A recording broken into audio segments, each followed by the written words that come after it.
जय जय गोपाल जय जय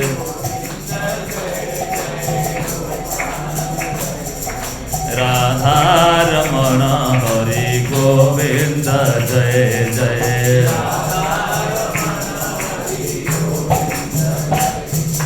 गोपाल कृष्ण भगवान के ब्रह्मवैवर्त पुराण रे कहुଯାଇଛି अनेक जन्म जनित पुण्य राशि फल महत् सत्संग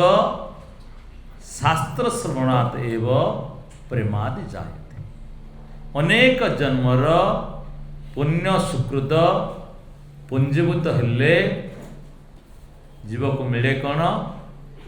ना सत्संग मिले जहाँ दुर्लभ आम पाखे सुलभ है।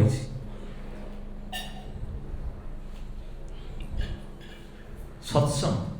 सत्संग रे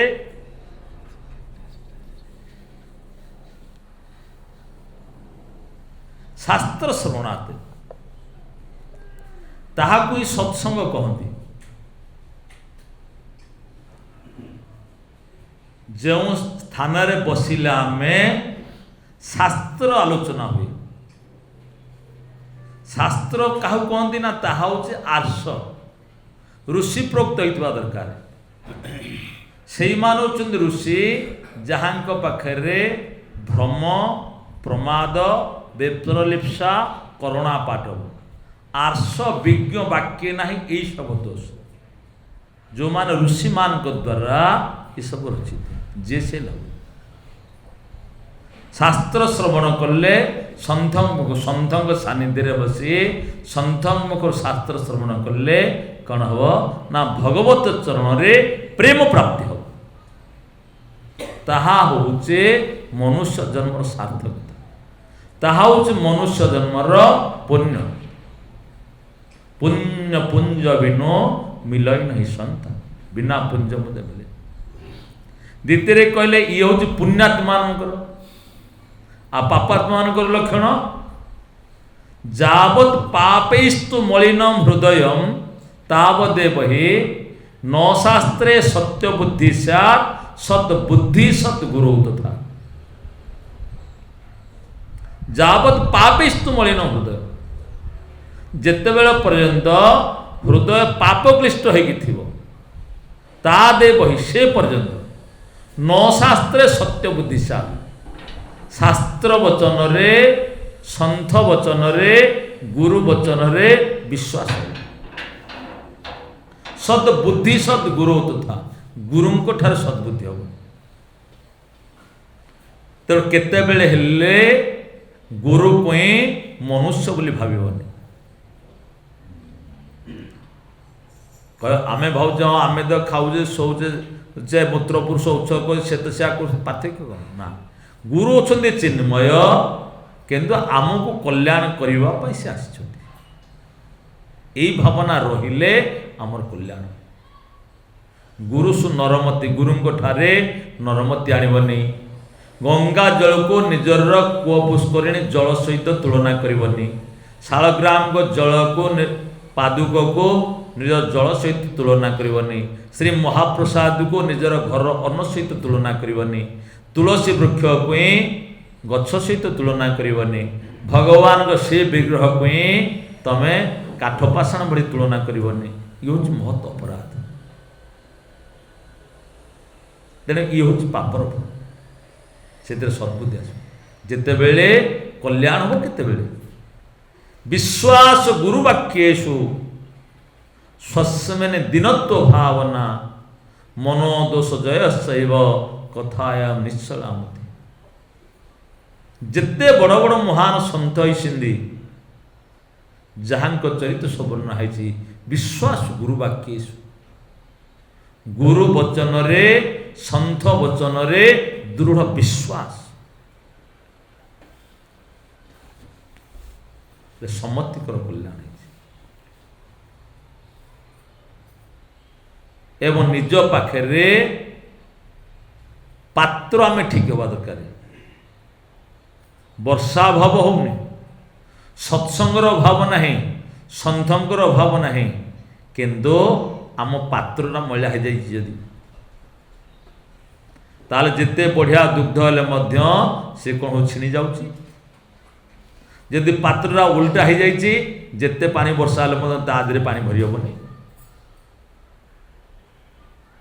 तेणु मनुष्य आम पाखे रहिबा दरकार रे दैन्यता, विनयता, नम्रता, अहंकार शून्य हवा दरकार, अभिमान शून्य हवा दरकार। जिते पर्यंत आम भीतर अहंकार अभिमान नष्ट न होइछि, दैन्यता विनयता जो पर्यंत प्रकाश पाइने से पर्यंत हम ना। से चैतन्य महाप्रभु शिक्षाष्टक कहले तृणाद भी सुनीचे घास उपर पाद दे गले सी भी मुंड टिकी उठुची ताटा निज छुटे हम तरर भी सहिष्णु ना वृक्ष बड़े सहिष्णु अमानी ना मान देन निजे अभिमान शून्य हो अन्य संबंधी सम्मान दियो। गुरुदेव कहते सम्मान देले सम्मान मिले। जिते महापुरुष जहाँ कहे आज स्वर्ण अक्षर ना लिखाई अच्छे एवं जहाँ को आम स्मरण करुचे समस्ती जीवन देख समस्ते अन्य को सम्मान दे तेणु जी सम्मान दे शिखी से सम्मान पाई आउ जी कहते ना ना मु क्या सम्मान देवेनि मत समस्ते सम्मान दिंतु ताकू वास्तव में सम्मान दे सम्मान देले सम्मान मिले। तरीरो अमानी न मान कीर्तन्य सदा हेले जाइए स्वस्मिन् दैन्यता विनयता नम्र मनोदोष जयश्चैव एवं सब बेले मनर दोष देख सबुठो जदि संसार दुष्ट बोली किए थाए सी हूँ आम मन से डकायत आम को नहीं से खाली पकाउछि। से प्रहलाद स्तुति कहले कहले प्रभु नैतन मन तब कथा सुविकुंठनाथ संप्रियते दुरित दुष्टमसादु तीव्रम कामातुरम हर्ष शोक भय ईषणा आर्तिमूलम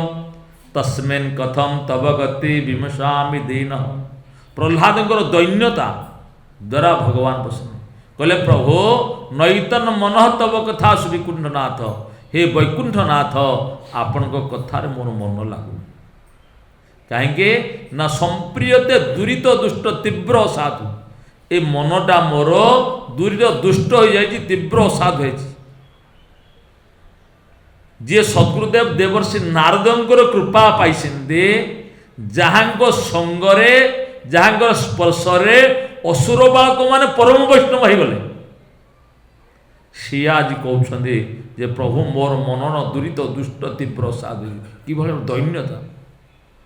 है कि कौन करुचे ना कामातुरम काम आतुर हो कामना बासन आतुर हेले केतेबेले कामना पूर्ण हो गले संसार रे आमे खुशी जाउचे